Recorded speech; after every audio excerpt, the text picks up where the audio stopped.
এরপরে দেখো নাসিক্য বর্ণ 5টি, 6টি, 7টি। বললো ভাই এটা কেমন কথা, 5টিও দিছেন, 6টিও দিছেন, 7টিও দিছেন, কেমনে কি?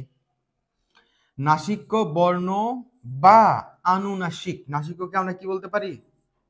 আনুনাসিক, আনুনাসিক, সরি, আনুনাসিক, আনুনাসিক, আনুনাসিক বা নাসিক্য বর্ণ কয়টি? 5টি দিছি, 6টি দিছি, আবার 7টি দিছি। কেমনে ভাই, কেমনে কি দেখাচ্ছি। এই 5টি তোমরা যদি নবম দশম শ্রেণীর যে ব্যাকরণ বইটা আছে না, নবম দশম শ্রেণীর ব্যাকরণ বই যদি দেখো, সেখানে আছে 5টি। সেখানে কয়টা আছে? 5টি আছে।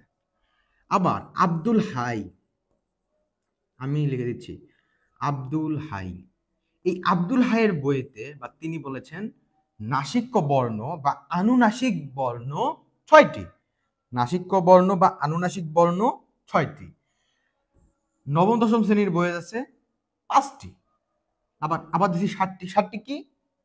সর্বজনীন। ঠিক আছে, এটা সবাই স্বীকৃত 7টি।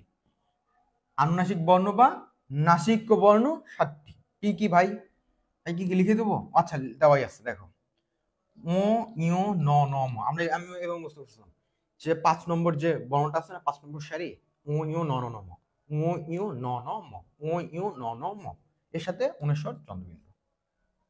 ক্লিয়ার? ক্লিয়ার? এখানে কিন্তু কনফিউশনটা ক্রিয়েট করো না, আর এটা নিয়ে বেশি তর্ক করো না। সবগুলা জেনে রাখো, পরীক্ষায় যেমনে কোশ্চেন আসবে টিচার যেটার অ্যান্সার জানতে চাইবে সেটাই দিয়ে দিবা। ঠিক আছে? আর ধ্বনি, আনুনাসিক ধ্বনি কয়টি? 3টি। এটা এটা নিয়ে কোনো কনফিউশন নেই। ও ন ম, ও এই যে ও দন্ত ন ম।